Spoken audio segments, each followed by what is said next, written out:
Okay, so what we're going to do here is we are going to, I'm going to talk for just a couple of minutes, and then we're just going to do some Q&A, okay?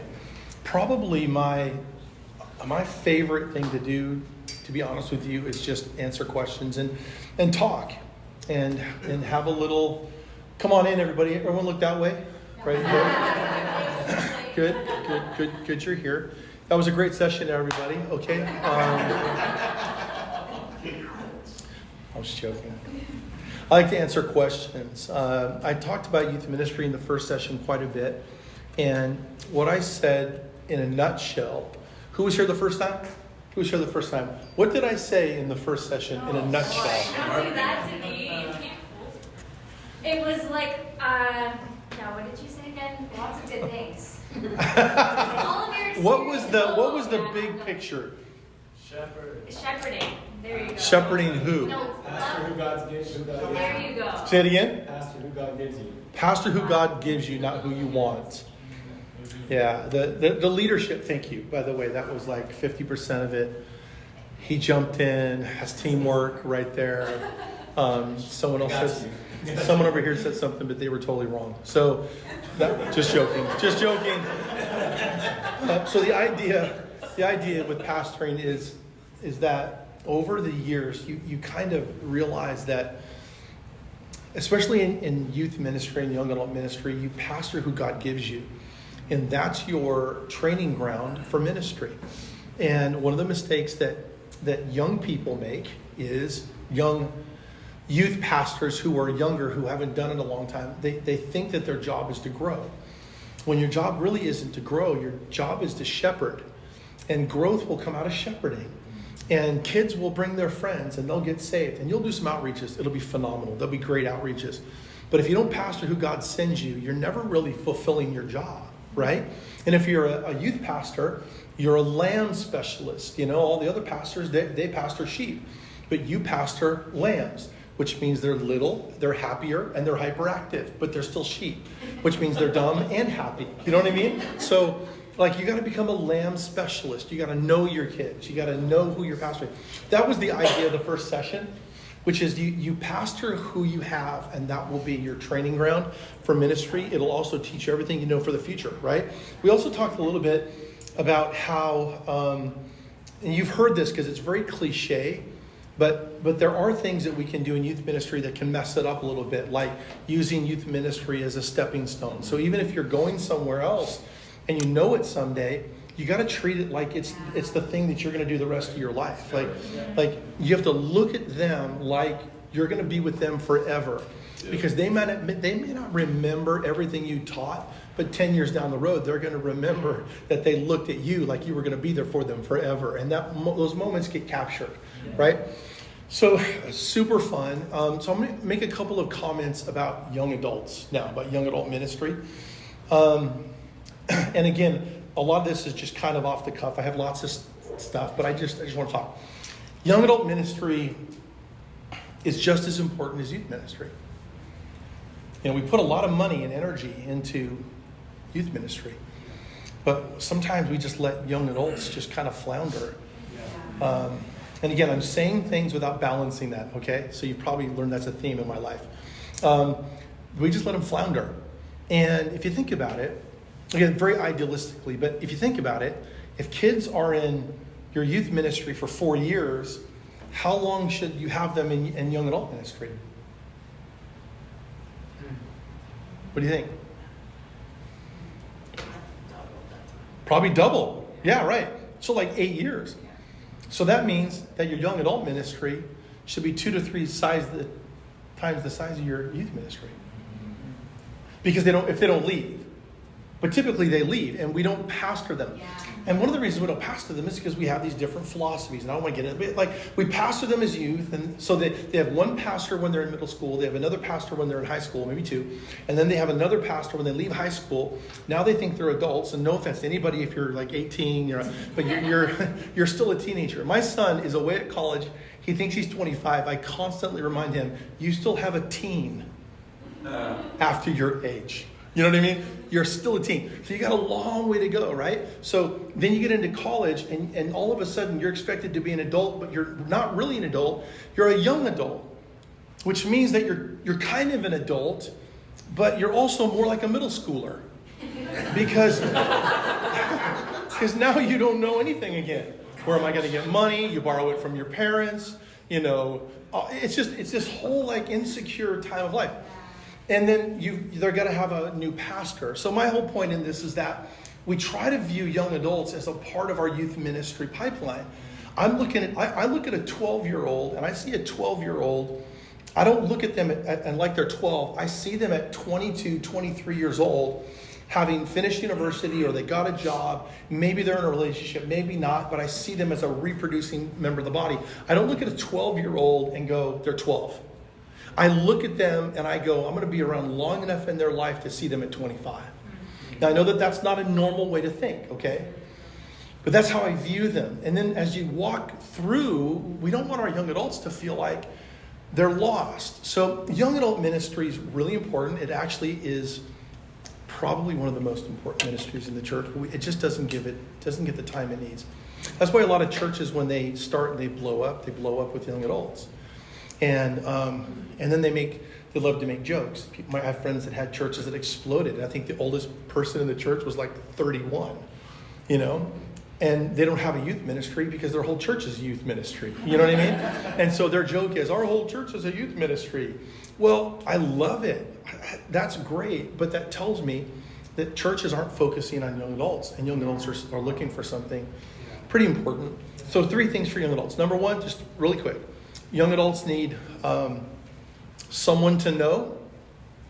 That's why the pastor thing is important, because they get dropped after high school. They don't know who to talk to. They're not sure what to do.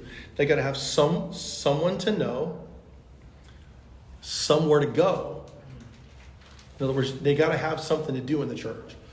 It's not enough to just tell them to serve. They still need to gather. You still got to hang out with them. They still got to have a group somewhere, even if it's small. Somewhere, so someone to know, somewhere to go, and something to show. Young adults have to be able to show something. They're ready to put their hands to the plow somewhere. And again, youth ministry, not complicated. Young adult ministry, not complicated. But for some reason, we overcomplicate everything. When it comes to young adults, they got to have someone to know. They got to have somewhere to go. And they got to have something to show. And if you do those 3 things, the group will grow. So in our first church, when Donna and I became the youth pastors, the youth ministry began to grow, but the young adult ministry was non-existent. Massive church, no young adults, okay? So first we went in, we fixed the youth ministry thing. We laid our lives down for those kids. Best years of our life. I told these guys earlier, I did over 200 camps. We bought over 8,000 pizzas. I drank more Coca-Cola than 7-Eleven has Slurpees. I mean, I was a sugar bomb for years. Let's have a Coke, give a kid a Coke. And then it was caffeine. And then you go, let's go for coffee. You know what I mean? That's great. But Cokes were cheaper. They were 59 cents. Now you want a latte, that's $5, $10. I did all that, best years of my life. The youth ministry is great, no young adults. So what we did was, very simply, and it can look like anything you want it to look like. But if you're having that thing where, kids come through, but no young adults, if you can fix that pipeline, it'll begin to grow. So once we fixed it, we went from about 30 young adults to over 500 in 4 years. Because no kids left anymore. Nobody wanted to leave. Right. And we had Portland Bible College. So Portland Bible College was a placebo. It wasn't real.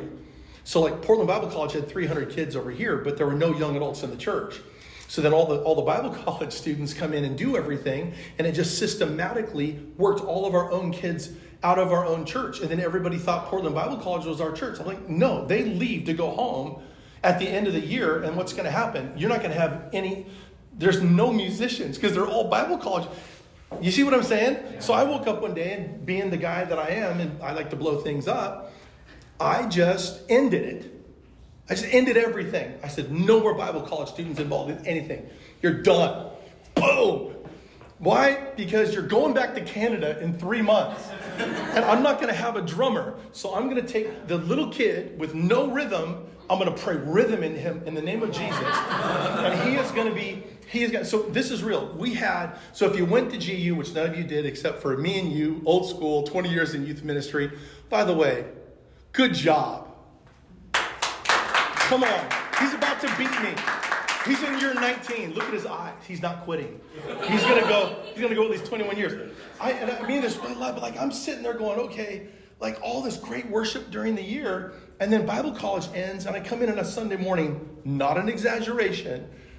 This is so old school at this point, but time goes by fast. An organ,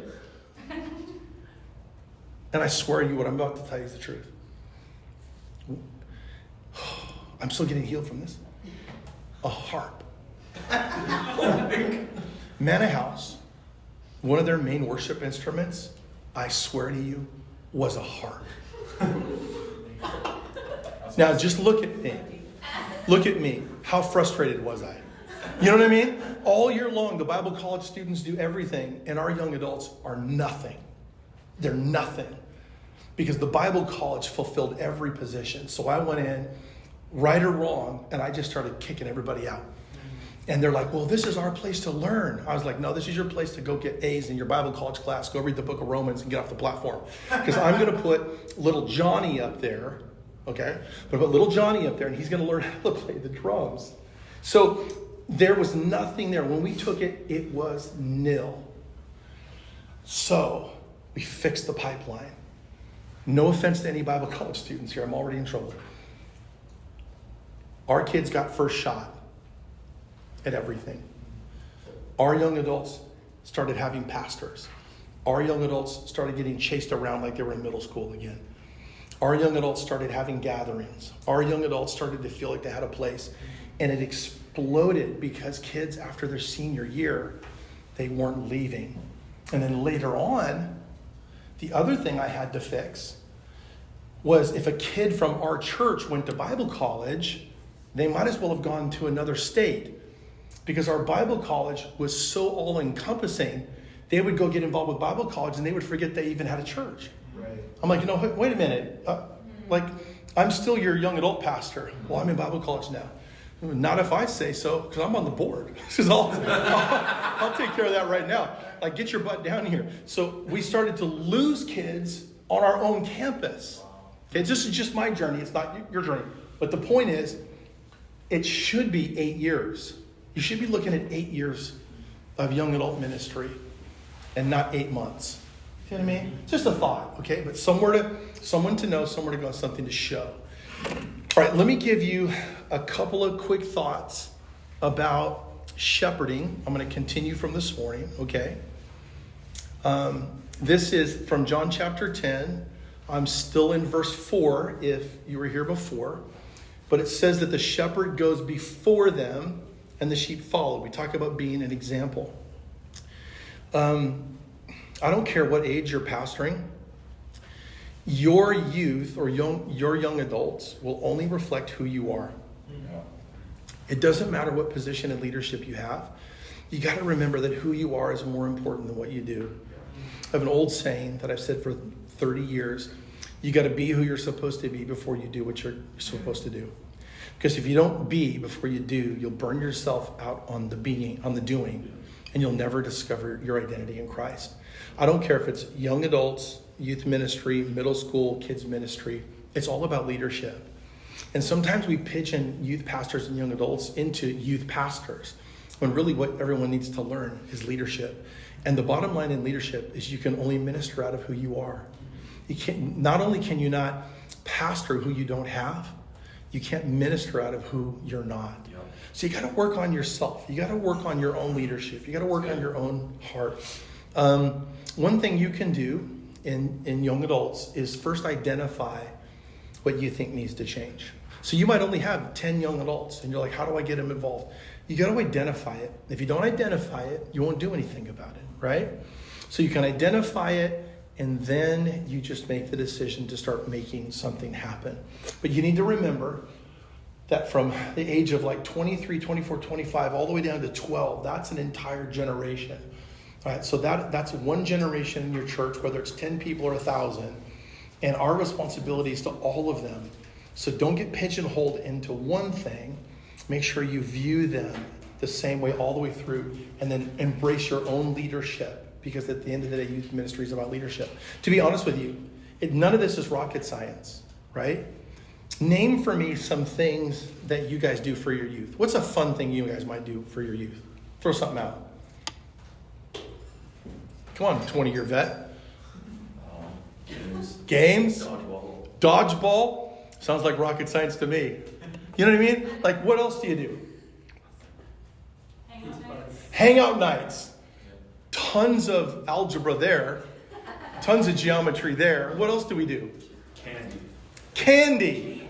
Come on, bro. Candy's a whole ministry. You know, it's a whole ministry. We use it as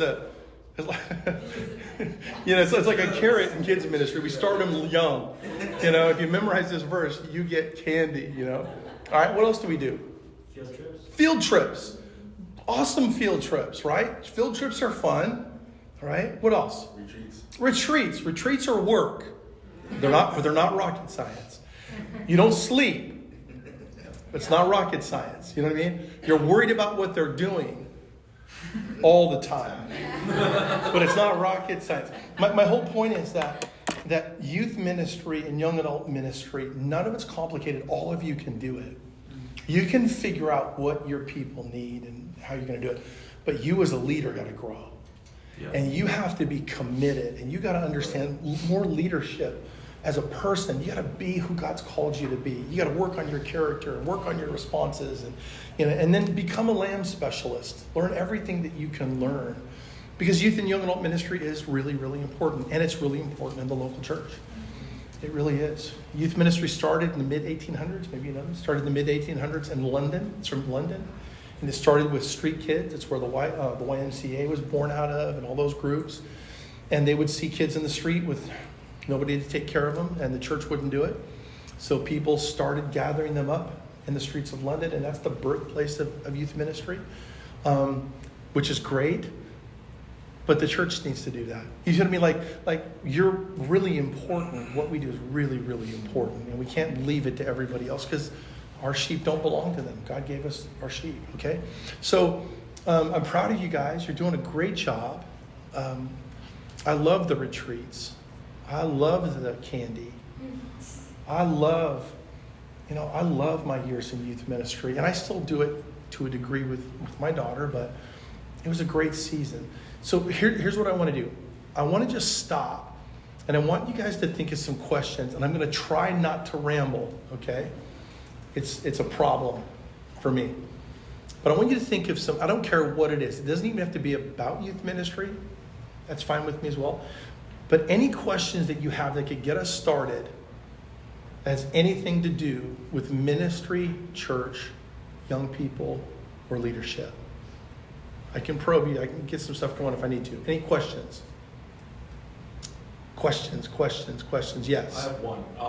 Okay, so when it comes to like youth leaders, yes, it's kind of more what I'm going to focus on here. Yeah. Is you've tried recruiting as many people as you can. You've tried every option, right? Yep. You're low on leaders. Yep. So the leaders you have are vital, because you need those leaders that you have.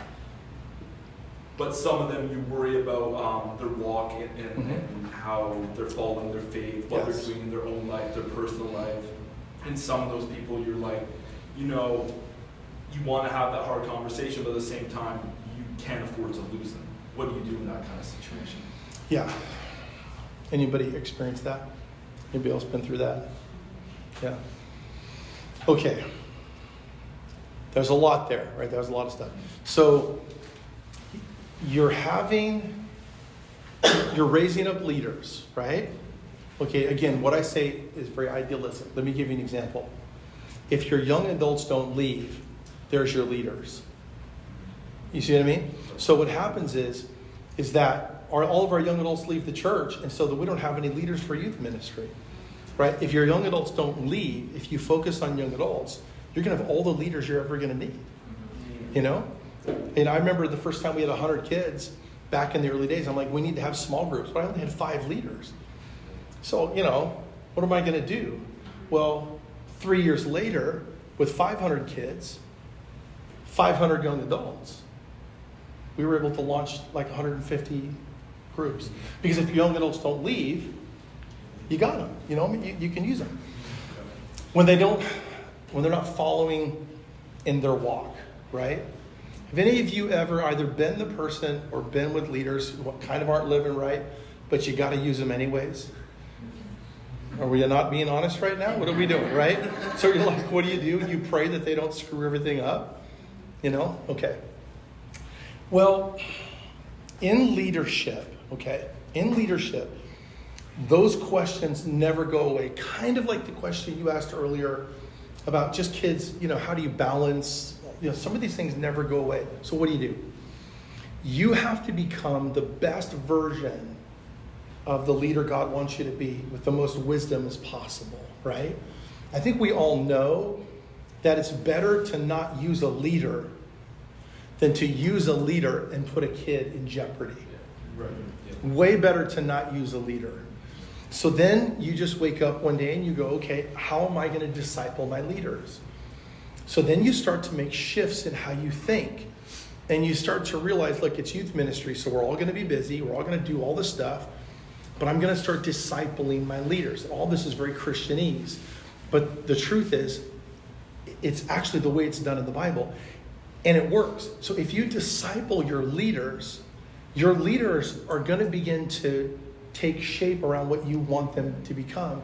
But no one's ever going to be perfect, right? So you want to trust people, but you can't put kids in jeopardy, right?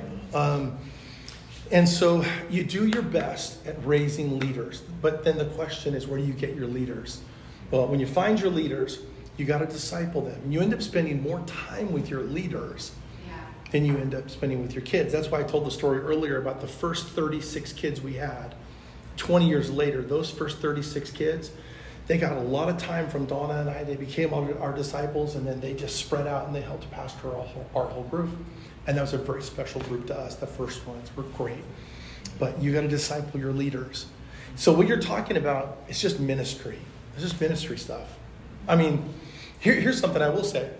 Never write a leader off because they make a mistake. You maybe can't use a leader for a little while, but never write them off. You know, I think as Christians, one of the things we could never do is you never write anybody off. You just don't do it. You don't do it. Because they'll surprise you. And you're putting God in a box by saying that you're never going to be a leader. You know, I told the story earlier, if you weren't here, about a kid that I had to kick out of the youth ministry because they were so out of control. But I never gave up on him. And he knew he could trust me even though he was being really difficult. 10 years later, he finds me in another church in tears with his family and said, I'm serving God today. This is my family. Wow. Yeah, because he didn't give up on me. Never, never, never, never, never give up on a young person. Even if you have to distance yourself, you don't give up. It's part of the kingdom. You know what I mean? Like, we give up on people pretty easily. Let's be honest, right? Especially if they frustrate you. So you just don't want to give up on people because you never know how you not giving up on them can impact them in the future. So I don't think I gave you a great answer because I don't know if there's a perfect answer. Discipleship, multiplication, all the obvious things, right? That's good. Yeah. But we got to become what God wants us to be. Yeah. Any other questions? Mine's, No, go ahead. mine's kind of similar to Mhm. that. Like, I have about 100 kids. Mhm. I have for 23 years. And so it's hard for me to know, like, how do I train my leaders? Like, where do I find the time and energy to train my leaders? Because everybody's busy. Yeah, it's true. Maybe half an hour before you starts and kids are already coming, just so Yeah. we can pray and go over the evening. Mm. And then afterwards, we're so tired and exhausted. I do junior youth, grade 6 to 8. Mm. And so, this year I feel like we need to actually just meet at least for 5 minutes after, just to kind of say, okay, what's. So did you say you just do 6 through 8? I do grade 6 to 8, Yeah. This is my 18th Can we just year, pray so for it's her? kind We of- just- It's kind of get like it's the 18th year I'm doing Yeah. this as well. Good job. Good job. God knows.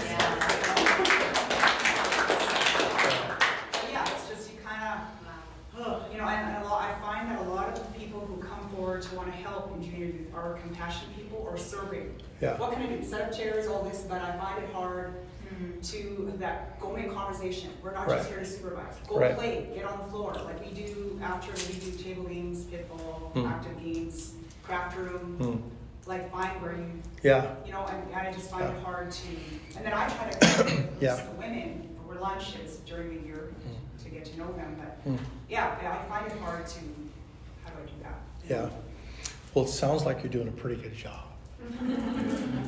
It really does. Sounds like you're doing a great job. Okay. My shallow answer sitting here with you is some of the things that we do with that issue, because I just want you to know that as a lead pastor of a church, growing church, pretty healthy. We love our church. We're having a great time. Do you know that I still with grown adults, I have to tell them to go talk to people.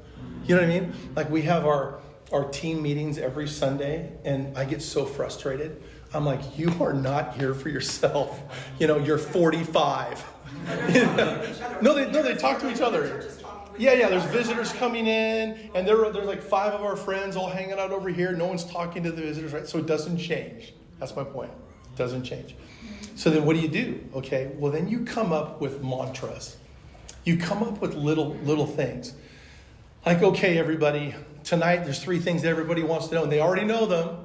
Everybody already knows them. Number 1, what's number 1? Everybody says, I'm not here for myself. So number 1, right? Number 2 is I love games. Number 2, love games. Right? And number 3, I'm going to talk to a kid tonight. What are you going to do?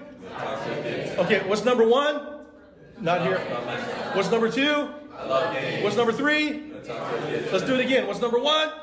What's number 2? What's number 3? Okay. Oh, you almost got it. What's number 1? What's number 1? What's number 1? Okay. Well, if this was a team meeting for a youth ministry right now, every one of you would be playing games with kids. Yeah. Right. Because it takes having a mantra. You do that every single week in, week out. We probably have 20 of those for our church in different areas, right? From everything from the offering to how you handle the youth ministry. We just have them everywhere. Like if I'm dealing with the ushers in the parking lot, what's your job? They're like, street to seat. Everyone say it. If you're in the parking lot, what's your job? Street to seat. Right. What's your job? Street to seat. Right. You're going to meet them at the front. You're going to get them in their chair and you're going to love them all. They're going to get saved before they get to church. What's your job? Okay. All right. Doesn't matter what it is. It could be the offering. The offering. Our church, they repeat my offerings. Like I'll show it to you. We are owners of nothing and Stewards of everything. like our church knows that. When I take an offering, like we are owners of nothing and Stewards of everything. we are owners of nothing and Stewards of everything. right? So none of this belongs to you. So what are we going to do with God's stuff today? And here's a verse. So when I'm training leaders, I make sure that the leader knows their job. If they know their job and it's repeated over and over again, they'll do their job. They really will. Now, strategically or practically, you have to find ways to put that into them. Now, you can always do a team retreat or a team night. You've probably done those. You've been doing this 18 years. You get your leaders aside, You can do a Saturday morning and just talk. Because what happens is, if you keep leadership in people's minds, they become leaders. If they forget leadership during the week, you start over every time you see them. So you just try to give them opportunity. You can do team retreats, you can do leadership nights, you can do communication things with them, you can share testimonies with them every single Tuesday morning. Doesn't matter what the ministry is, every Tuesday morning, we do a thing called Celebrate the Win. So we have our staff devos and we get together. All right, everybody, let's have some wins. And we will spend the first 20 minutes and people just tell stories. I met this kid at the altar. We had a kid at One Love Youth, and she comes from a broken home, and she got saved, and we're all, yeah, right? So the more that you celebrate the wins all the time, people just start to kind of get engulfed in it. You have to bring people into a leadership culture, into a leadership thing, an atmosphere, an idea. Leadership's not an event. Leadership is a lifestyle that we buy into. I'm going to be a leader. So good. You know? Yeah, the ushers. We have some funny ones. Our admin team, after the offering, all right, all you money counters, what's your responsibility? Bucket to bank. That's what they, bucket to bank. What's your job? Bucket to bank. Right, you get from the bucket to the bank and you don't lose it. Don't lose the money. What's your job? Okay, so we have those for everything. But what happens is that for like grades 6 to 8, we would say middle school, it's different here, right? You know, I'm here for a young person. I'm not here for myself. I love games. You know? And then another one could be, look at your neighbor. Everyone look at your neighbor and say, I'm not talking to you tonight. Look at your other neighbor and say, I'm not talking to you tonight. Right? Do it. Right? Turn around to somebody else and just say, I'm not talking to you either tonight. Come on. So, right? And what it does is a week, 2 weeks, 5 weeks, 10 weeks, 20 weeks, 30 weeks in, people start coming in. And then, hey, tell me about your middle school group. Well, I'll tell you about them. What do you guys do? Like, well, I'm a leader. What do you guys do as leader? Well, I can tell you what I don't do as leader. I don't talk to my friends. I'm here for the kids. I'm here for the kid, and I love games. You know what I mean? I'm not here for myself. I'm not doing this for myself. And I love games. And I'm going to talk to a kid tonight. So it sounds funny, but we do it. We do it all the time for everything. I know one of the kids Yeah. was asking, she goes, why don't you ever sit down and just play a game? Yeah. And I'm like, because every time I sit down, someone has a question or I have to go. Yeah. And she's like, oh, well, I have a question. Yeah. Like, you didn't hear me. Yeah. Yeah. But it sounds to me like you're doing a good job. And it's a lot of work. You know, that age group is a very special group.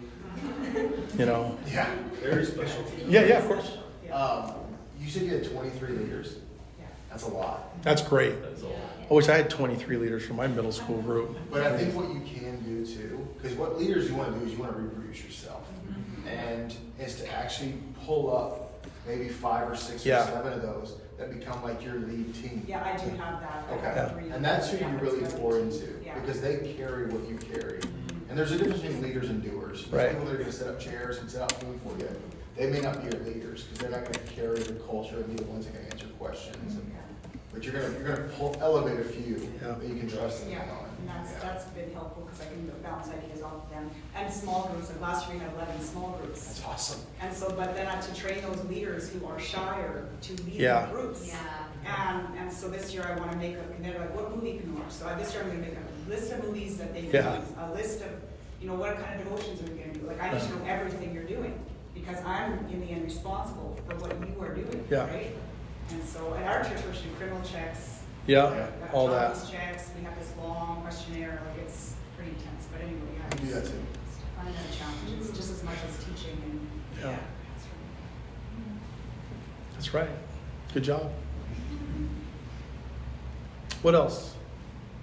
Anything else?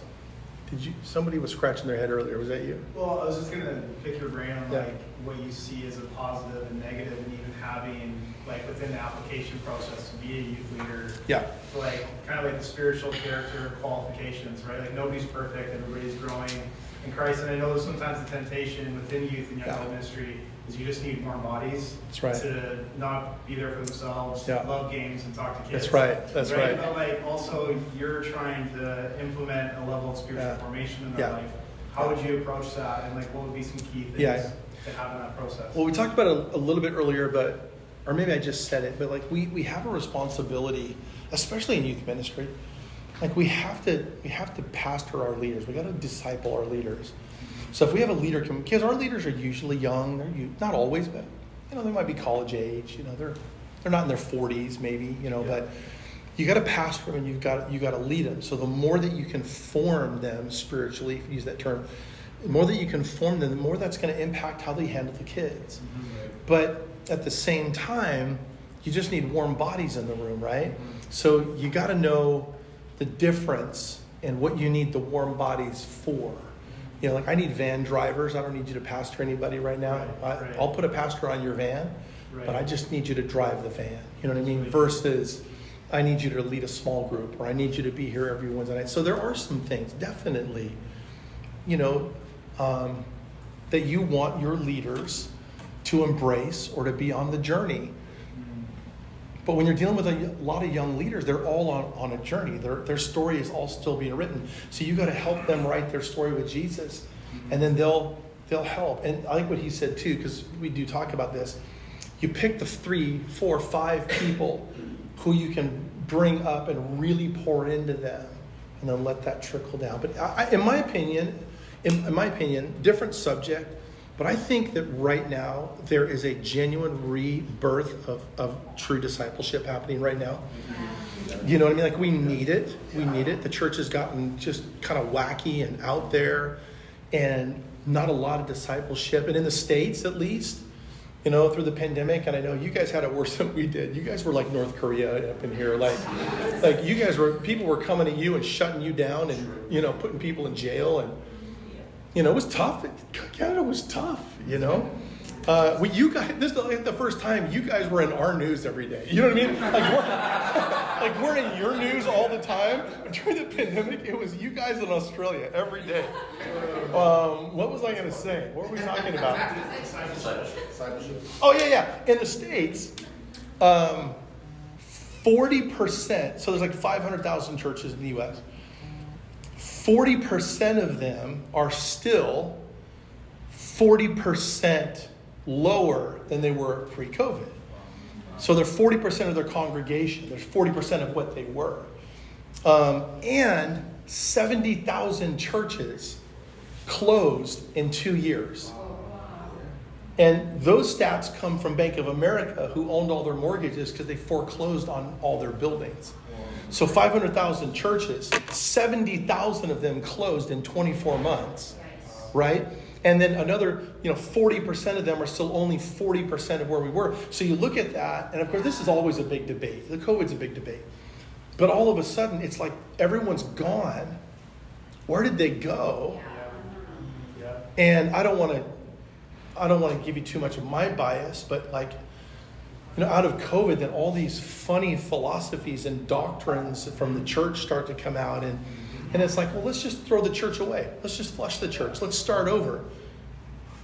Okay. We've been doing this for 2023 years, but I suppose you're so great, you know what to do. You know what I mean? Like, just throw the church away. That's a great idea. What does that mean? You know what I mean? But people bought into it. Everybody sell your buildings. You don't need buildings anymore. Deconstruct. Okay, what's that? Deconstruct. Yeah, let's deconstruct everything. Which I get it all, but through the pandemic, man, discipleship. Yeah. It's like, man, discipleship. Were we even doing it? Right, exactly. I You think know? that's even the point, some of that discontentment with Yeah. everything pre-COVID Yeah. was actually more of a litmus test of It the was. absence of discipleship. It was. Because Yeah. for this to be the Yeah. byproduct is Yeah. it's pretty telling. Well, and the absence of discipleship, yes, but also the evidence of certain types of discipleship. Sure. Exactly. Yeah. So there's things that are missing, and then there's things that are like everybody's doubling down on things that I'm like, Yeah. that's so weird.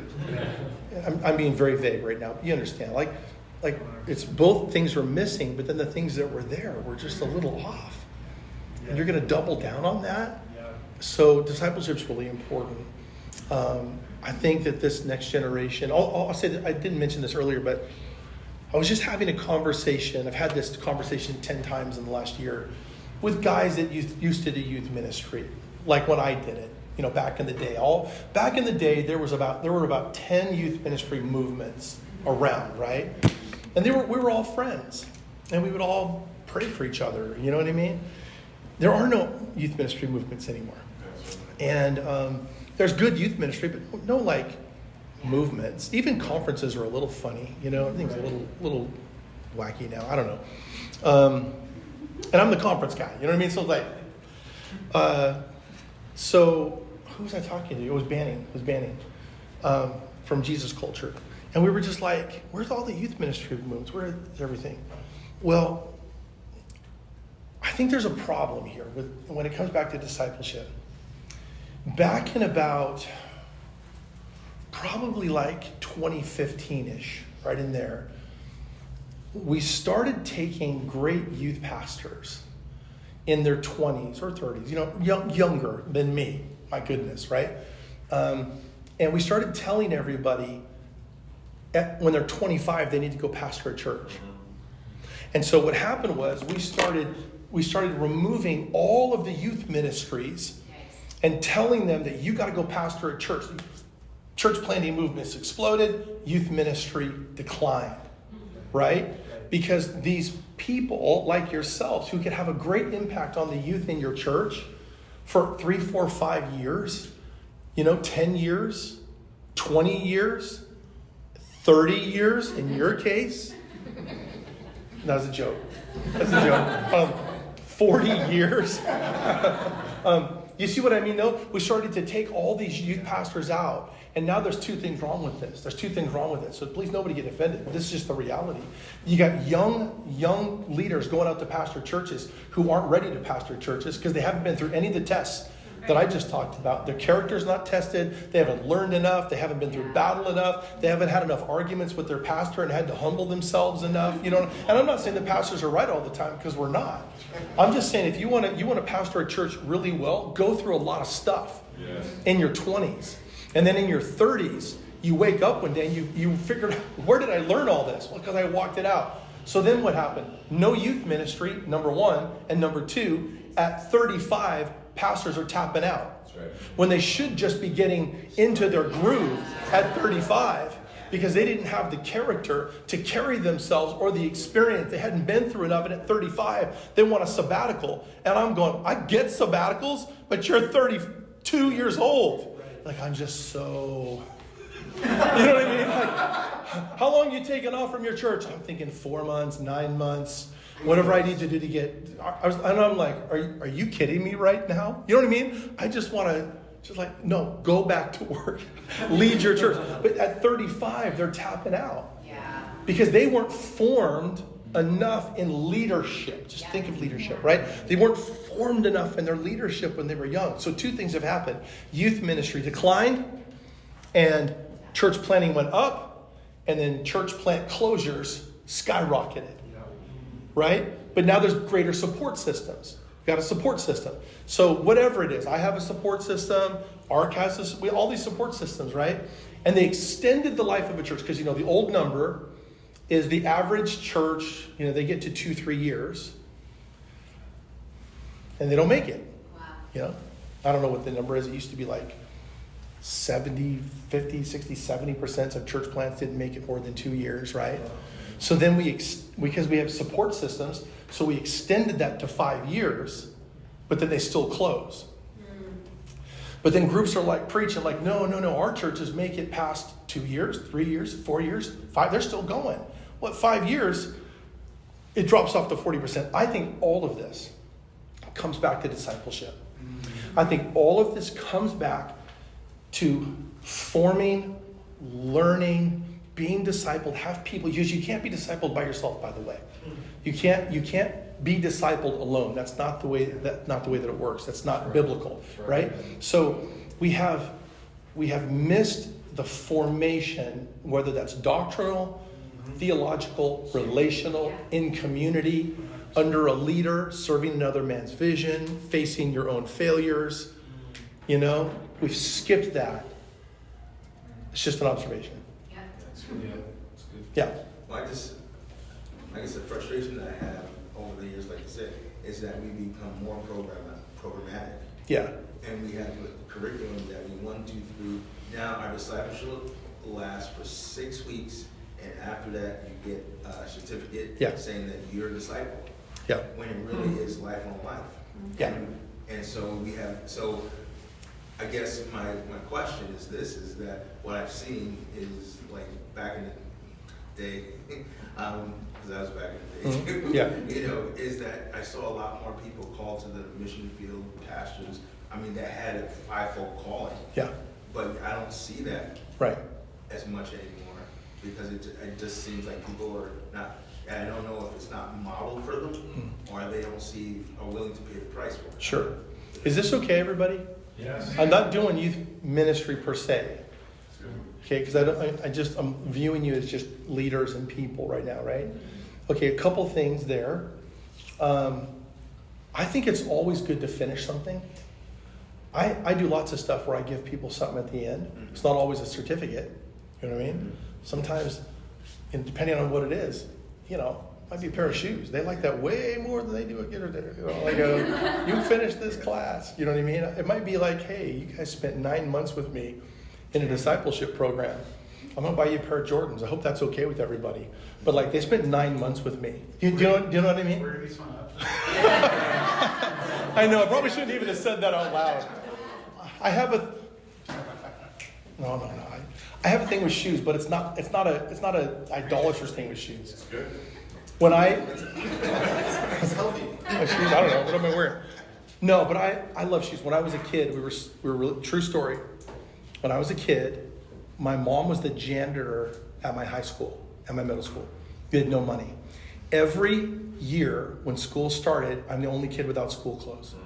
But at the 10th day after school started, everything in the lost and found, you could go after it. So my mom was the janitor. On the 10th day, she would show up at home with all these clothes and shoes and everything, right? Yeah. And but my freshman year, no problem. My sophomore year, playing basketball, I started to figure out that she's been doing this since I was in grade 6, okay? We were very poor. So one day, she comes home with a pair of basketball shoes. And I didn't realize at the moment that they came from Lost and Found. They were just sitting on my bed. Go to basketball practice, kid looks at me and says, oh man, I lost a pair of shoes just like that on the first day of school. I left them, can't find them, and I knew I was wearing his shoes. Now, just think of the therapy. No, I'm just joking. like, I know I'm wearing his shoes. I went to a stairwell and I cried, okay? I cried. Fast forward through the years, when I come across kids who can't afford shoes, part of my life, even before I had a dime, you know what I mean? When I'm working a couple jobs, I'm doing youth ministry. If a kid didn't have shoes, I made sure they had shoes. So the shoe theme for me has, just all the way through my life. You know what I mean? So there's some people that might walk with us for a year or two in something, a leader, maybe a new staff guy. And when you come on staff with me, typically you go through 15 weeks of discipleship with me. So if you're new at my staff, it's like, welcome to staff. Here we go. Here's your notebook. And it's 15, 17 weeks of discipleship. At the end of that, I know what I pay them. I'm just joking. You need some shoes? No. But that's where that comes from. I felt like I needed to justify my comment about Jordans. But that's where that comes from, because when I was a kid. So I've given out about 350 pair of shoes over the years. Where were we? Brian had a question about fivefold, not seen it. Just like the generation, Yes, I believe in finishing things. So sometimes I'll give a certificate, I'll give something out, right? But to be honest with you, in youth ministry, don't preach any heresy or anything, but it's life on life. Exactly. It's life on life, and that doesn't really change. Yeah. It doesn't really change. Now, we have a responsibility to learn. I'm a leader. I gotta learn. I can't preach at 35 the way I preached at 25 to a bunch of middle school kids. You just can't do it. You got to grow. You got to learn. But it is life on life. With young people, it's life on life. They won't remember your doctrine, but they'll remember that you loved them. There's a girl in our church. Her name's Sarah. She's married to a guy named Sam. Incredible. We met them when they were freshmen. And they were from a really rough part of town, bro. They're from the hood, man. It was rough. My wife started trying to disciple this girl, Sarah. Her dad went to prison. Her sister is a drug addict. She was rough. She was tough. And she could only come if she had a ride, right? So for 4 years, my wife drove her home to the other side of the city, and they never talked. Donna would try to talk to her in the car. She said, I'm never talking to you. Just take me home. Every week. 4 years. Finally, her senior year one day. Because you're talking youth ministry for us. It's 9, 10 o'clock, and you got a 45-minute drive in the other direction, then a 45-minute drive back home. You know what I mean? And my wife did this for 4 years with Sarah. Her senior year, one day, She went to drop her off, and Sarah wouldn't get out of the car. And she says, okay, I'll talk to you now. But it took 4 years. Are you kidding me? But think about it. Most youth pastors don't even make it 2 years. So what are we missing somewhere along the line? But it's life on life. So now, fast forward, she's saved. She married a guy named Sam from our youth group who got saved through an evangelism thing. He went in the military. They went on a journey for however many years and years it's been. And 3 years ago, he got stationed in Denver, so they're back at our church. And they have 6 kids, 40 kids. How many kids they got? They have their own 15-passenger van. They drive an hour each way. They drive an hour each way to come to church. They live in another city. And they're the most dedicated, loving. Why? Because of life on life. Because my wife was going to drive her home every Wednesday, whether she liked it or not. Isn't that crazy? Because I'd have given up. I'd have given up, man. Donna's like, we're not giving up on her. I'm not giving up on her. She's still here. I'm like, okay. But yeah, so we got to grow. Finishing things is good. Having markers, like a certificate, not bad, but that's not the point. The point's life on life. Yeah. What else? Yeah. Question just surrounding capacity. Sure. So, you even kind of mentioned there earlier about, the whole school thing and how you kind of started putting, young adults and Yeah. teens up on stage and Yeah. getting them involved. So, just one of the things with us that it's just been interesting to navigate is you obviously need, often young adults to kind of come back Yeah. and be leaders in You do. And they're in the young adult ministry and they want to be plugged in there, and then they're high capacity volunteers, so they're there on Sundays and they're serving, and then they're young adults, they're starting families and they have kids, and so just this whole conversation surrounding capacity and how, just how to navigate that Yeah. and effectively have leaders who are passionate, plugged in, and want to be a part of youth ministry, but also recognizing that there's all this other stuff in life and just, how to manage that. Sure. Okay, so 2-3 things there. Number one is it doesn't matter if it's a staff person, like someone who works for the church, or a major leader you have in youth ministry. Clarity is everything. Doesn't matter if they're 20, 19, 18, 17, 35, clarity. So this is me looking backwards, because I went through this for so long. If you got a leader and their capacity, they're filled up, you got to sit down and go, listen, you only have so much time, energy, emotion, and finance in your life. Let's talk about capacity. Let's have clarity. What do you feel God's calling to you to do? And what do you feel that he's not calling you to do, but you're doing it out of whatever other reason? Okay? I'm okay with you not doing all those other things. I'm okay that you even aren't involved with what I'm doing to go do what you're passionate about. Clarity is one of the most radical releasers of leadership you can ever have. But we don't do clarity because we never want to get down to clarity. We just want to talk. So clarity is number one, okay? Number 2 would be, now again, we're all friends in here, right? So when I say something, I don't mean it, but there is nobody that has more time than a youth and a young adult. Nobody get offended with that. All of you have more capacity than me. You know what I mean? I'm just saying, like I love it when a young adult comes up to me, they're 20, and they're so stressed out because their life is so full. And I'm compassionate. Tell me about that. You know what I mean? Tell me about it. Wow, how much is your rent? Oh, I don't pay rent. Okay. So you still live at home? That's good. That's good. You know what I mean? I could make lots of jokes, but nobody has more time than like a 16 to 25-year-old. So some of that is going to have to be learned. They're going to have to figure it out. But just remember that a lot of times it's not about capacity, it's about clarity. So, and fulfillment and passion. Young adults are passionate. A lot of you are just so passionate. You want to do what you want to do, what you feel. You need to do that. You need to do it. Yeah. But I also know that young adults feed everything in the church. So that's okay. Fine. He was our young adult pastor for years. So I did it for 10 years. And one of the things I really learned, I made mistakes on the side, is don't ever say no for them. Yeah. I made so many mistakes by not asking people to do something because I assumed they didn't want to because they were already at capacity, but they actually had way more capacity than I thought. So don't say no for them. Yeah, by the way, that's consistent all the way through. Yeah. Let people say no, because if you don't let them say no, you may never have the leaders you need. Like, I know people that I haven't wanted to ask them to get involved because they're so busy. And then I ask them, and they're like, we've been waiting for you to ask, for 2 years. I'm going to quit everything else, and I'm just going to, you know what I mean? Yeah. But so let them say no. Yeah, you have not because you ask not. But it's both. That's good. Yes. I have one. So, because you're talking a lot about different kind of stories and Yeah. scenarios you have of kids that Yeah. are coming from, like yourself Yeah. too, like not saved Yeah. families.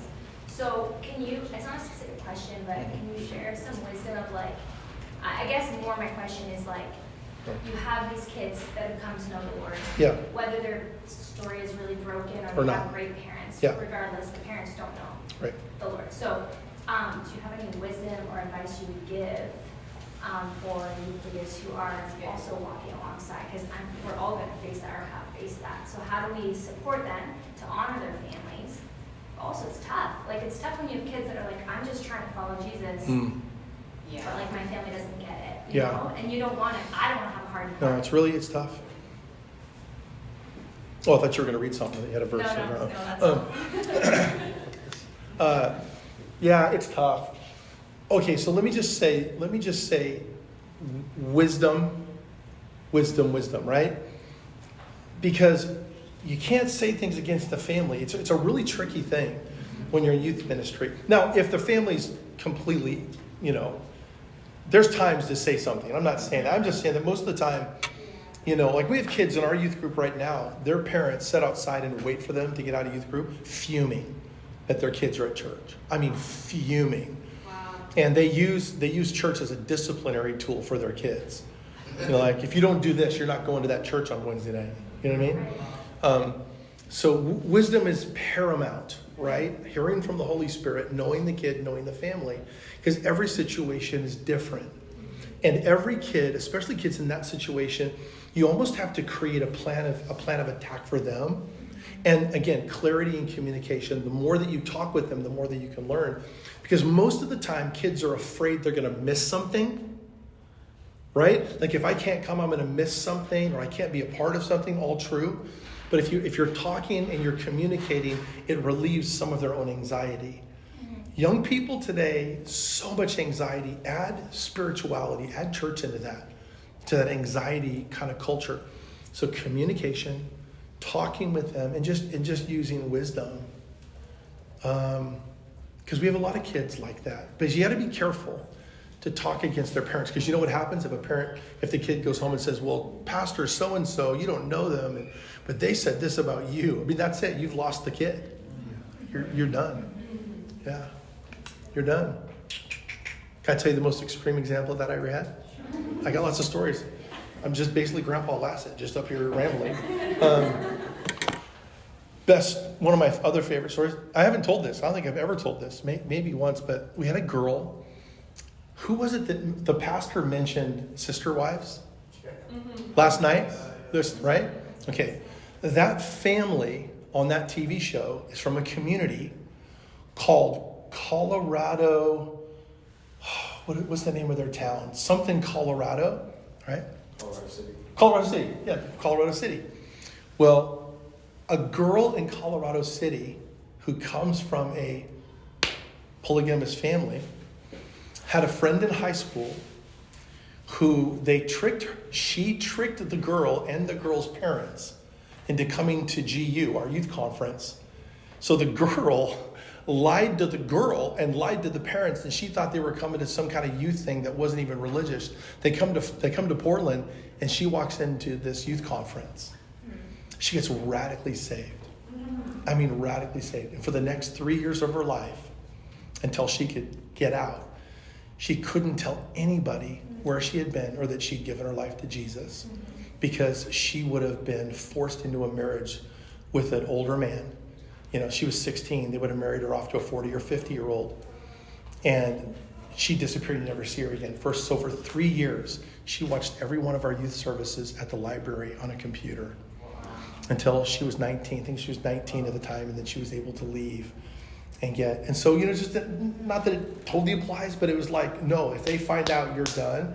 So we had to constantly be just talking with her. How do you handle this with your mom and dad? What do you say to your family? What do you say to your church? Don't risk anything. Jesus loves you. She learned how to walk it by herself. Yeah, she married a great guy from another church. A couple kids. I think we're done time-wise. All right.